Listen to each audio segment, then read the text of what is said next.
Hello, beautiful people. Welcome back to my YouTube channel. If this is your first time here, this channel is called Emotion, the platform where we discuss matters concerning men, everything masculinity. Today, we are going to discuss about healing as a necessity for everyone. My name is Nasra Hassan, and I'm not alone. I am with Dr. Agaba Denis, who will introduce himself right after the break.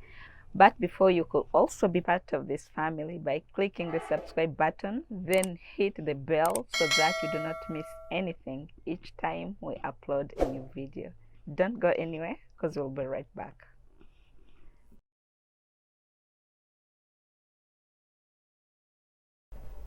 Hello and welcome back.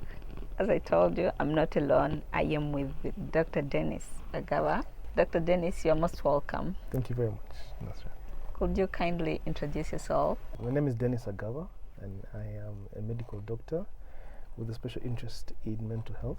I'm currently pursuing specialist training. It's a master's degree in psychiatry with the Department of Psychiatry of Makerere University. So that's my passion, really, everything mental health. Away from that, I'm very passionate about advocacy. We need to get the message out there. We need to get people involved. All of us have a role to play in our well-being, and I think it's an amazing job that you're doing with the platform and with the tools and talents that you have. And I think we just need all of us to make a change in the world. Sure. Talking about your passion in mental health, actually that is the reason as to why you are with us. Today we are going to talk about healing as a necessity for everyone in African society. We do not really talk about healing or mental health because it is still perceived as like someone is a mad person. We call them mad people. I know that it is a stereotype. Indeed. And that's what we believe in until we had to reach the extent where we need to unlearn and learn the right thing. Indeed. When we talk about healing, people don't get it. People think, why would I heal? I'm not a mad person. What would you say about that?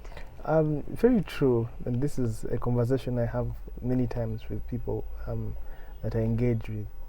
But I think it begins by first and foremost understanding what a mental illness is, or a psychological issue for that matter, because if you don't understand what that is, then healing won't make any sense.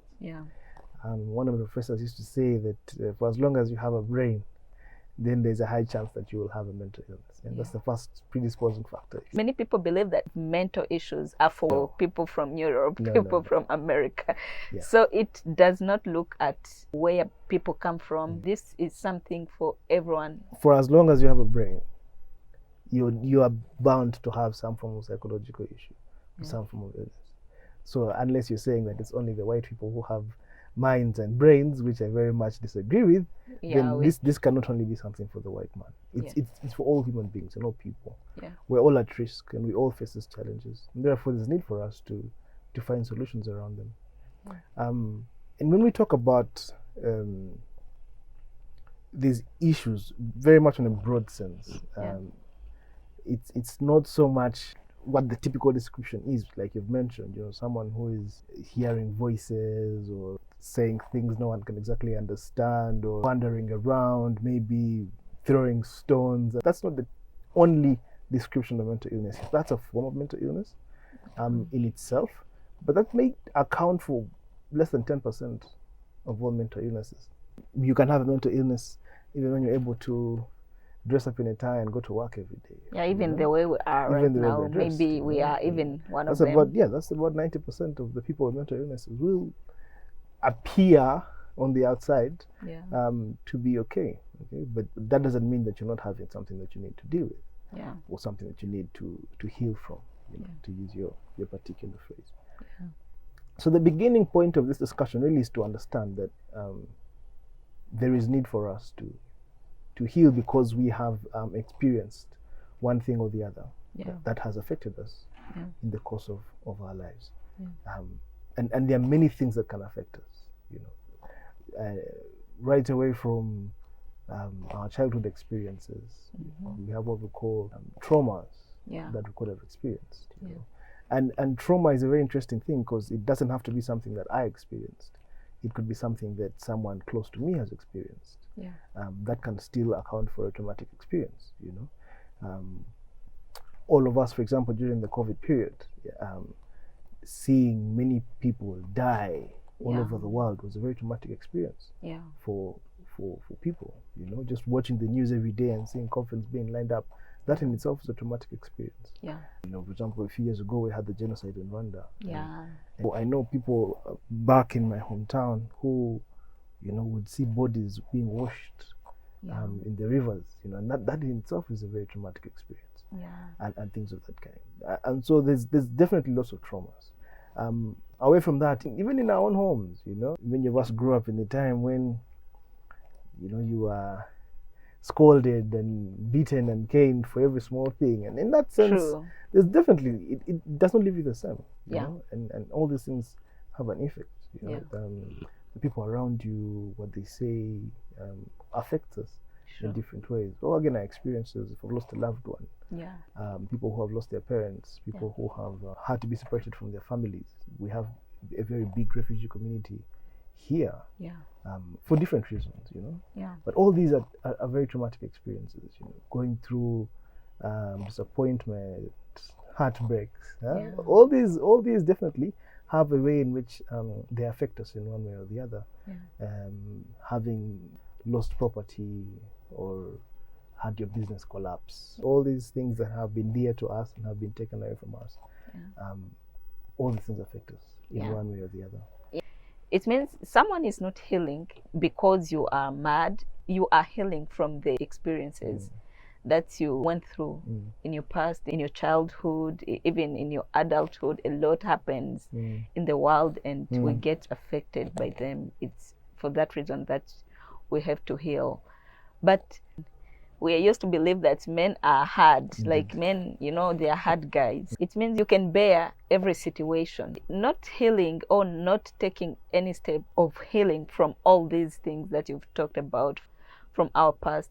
Is there any effect that it has in someone's life? Very true. It actually does. You remind me of the common saying that we used to hear a lot of growing up, and I think it's still very much the norm today. They'll say, I know, you know, you have to be a man. Be a man, don't cry, just, you know, shake it off and move. You know? And that's very much a fallacy in itself, because, you know, men, just like women, have emotions. Men, like women, have expectations of things that they like. So if they've been hurt, that they will definitely feel pain, and they have to also have that resolved. You can't just shake it off and move. However, that is one of the ways that we deal with situations. Okay, so a lot of the time we just run away from them. I have a situation, rather than face it, I run away from it. There's a very nice phrase I like to use: you sweep the dust under the carpet. You know? So you're not actually dealing with it.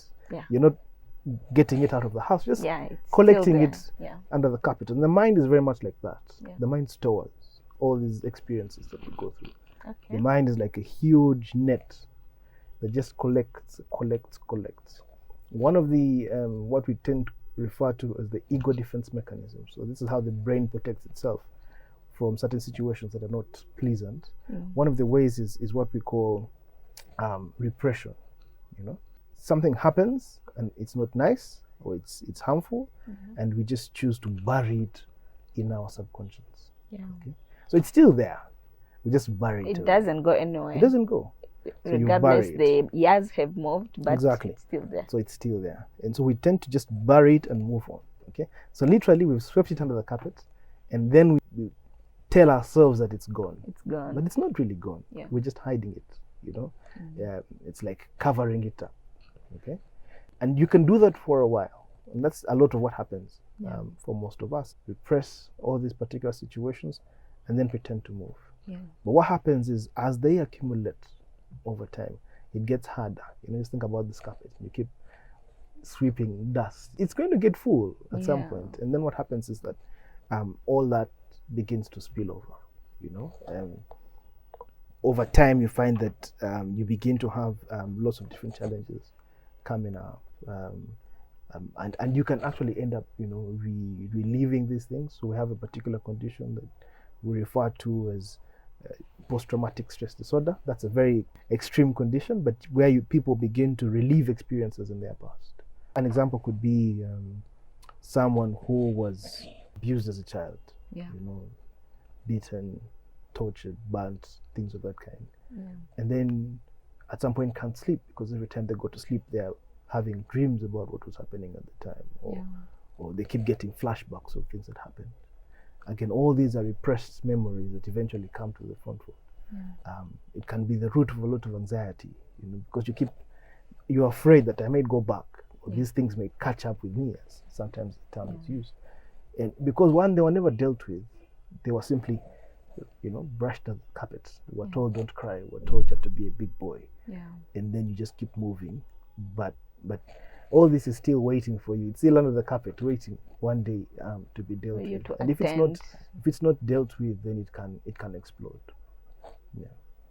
And there are signs that shows that this particular person, it might be a friend or just a family member or just any person that we know at our workplace or just within our community, has not healed from something or from their childhood trauma. Yes, definitely. There are signs that we can always look out for that could show that, okay, maybe this person is dealing with a lot of suppressed emotions and different experiences. May not even be from childhood. It could just be something even going on currently. But one of the typical ones that we see is with their mood. People who tend to be very irritable, they tend to react in extremes. The reaction is not equivalent to the situation. I remember watching a video, I think that's been going around on social media. It was a mother, who I think was beating up her child, a 2-year-old child. Okay? And why? Because the child was not getting into the Benson. I think you must have seen that. I saw that. And okay, the child was not even maybe a year old or so.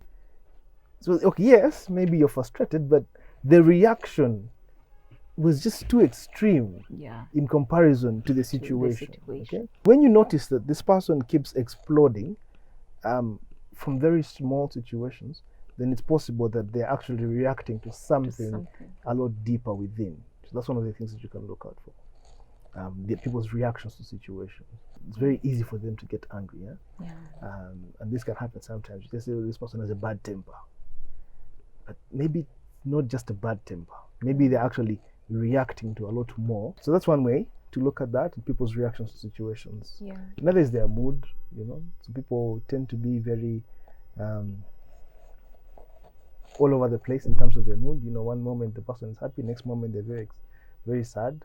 Next moment they're very angry, next moment they're very excited. So that can also be a sign that, okay, maybe, they're not very well regulated, is the word that we use. But ultimately you find that they are always on extremes of emotions. Then probably they're reacting to something more than what's going on in their current state. If it's more severe, then they'll have difficulty concentrating on daily tasks. Their performance will drop.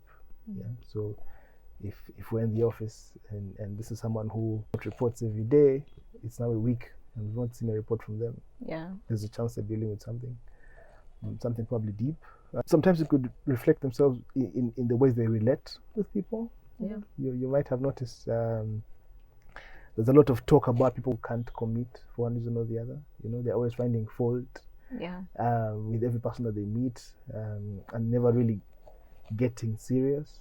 Sometimes that could also be as a result of a lot of underlying trauma that just keeps them from fully becoming vulnerable or revealing what's really going on with themselves and being able to form very deep connections with people. There are many, but maybe I could start with those. And again, depending on the severity, depending on what it is that could have gone in, and there are different coping strategies.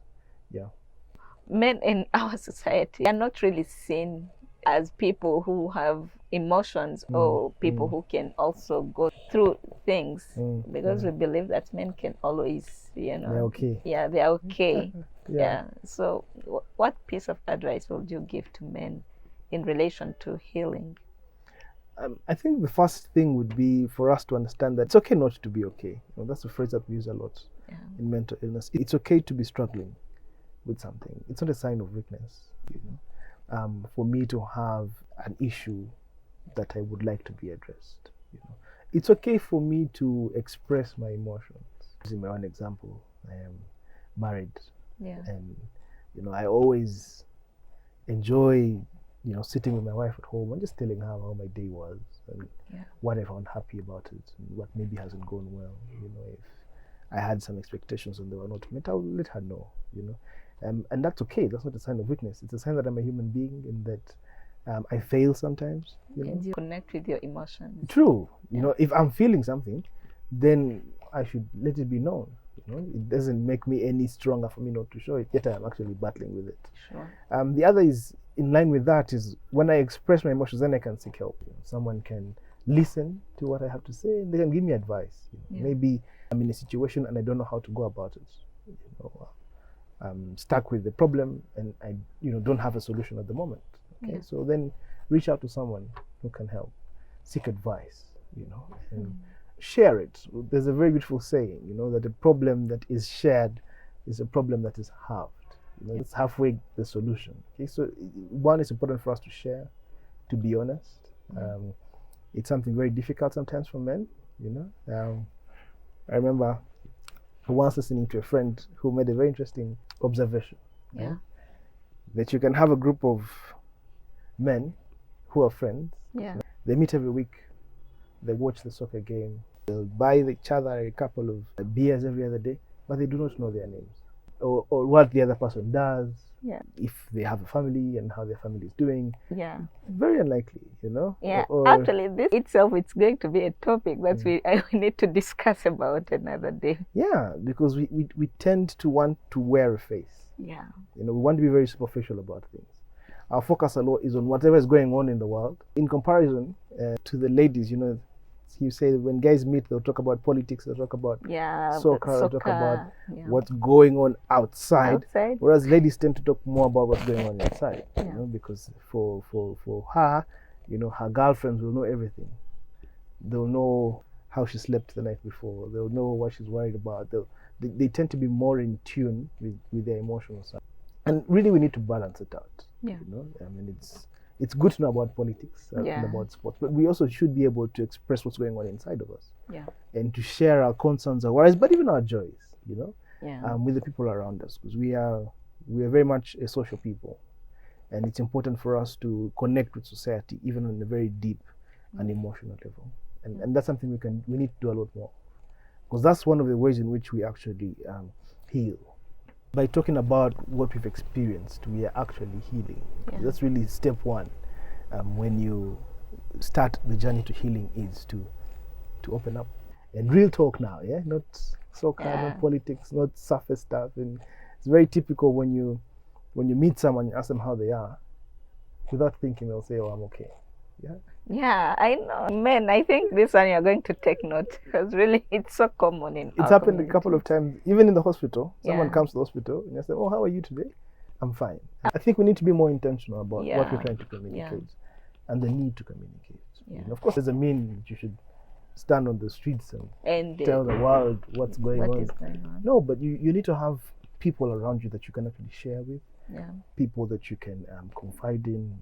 Before we wrap up, let's talk about the people that we call mad. We call them mad or foolish or many other stereotypical statements that we use to describe them. Are they just people like us who, because of trauma, they end up on the road, or they're just different type of people? Because the way how we view them, it's like they're different from us in a way that when they tell someone about healing, they'd be like, "Me, I'm not those, so why would I heal?" Very true.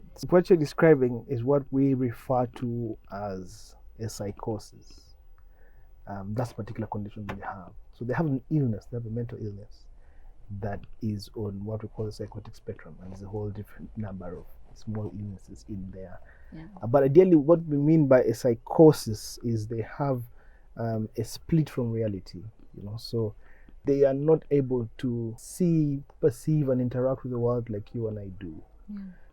And that's really an illness in the mind. So the mind is not working as it should. Okay, so on a biological level, it's because of an imbalance in the chemicals within the brain. Okay, a lot of this can be genetically, predisposing, but also as a result of the environment in which they live and society and things that happen to them. So the mind stops working. They begin to hear voices telling them to do things, voices commanding them to do things. They're not really in control a lot of the time of what they do, what they say. So you'll probably find, like you said, people on the streets and they're talking to themselves. They're actually hearing voices, probably even seeing people that you and I cannot see. So they're actually having conversations with someone or some other person or being. We tend to believe people were sacrificed by their family members. Yeah, well, again, this is a very huge topic. We would have to spend a lot of time to understand it. Yeah. And I'm not saying that there is no such thing as witchcraft, but at least for people who are having a psychotic disorder, it's just a disease, really. The mind, or the brain in this sense, is not working as it should. So I am seeing a person where there is no person. I am hearing a voice when there is no voice. You get a feeling that something other than yourself is controlling you, so they'll wander away, they'll just walk around. They don't have control, so something is telling them to walk. And that, to the rest of us, because we don't understand it, then we give it a name. Yeah. But first and foremost, we need to understand that it's an illness. Yeah. Just like how you'd have malaria, or you have hypertension or diabetes. Yeah. The first thing is to one, acknowledge it as a problem, and then to seek help. Because what I can tell you is there is good medication.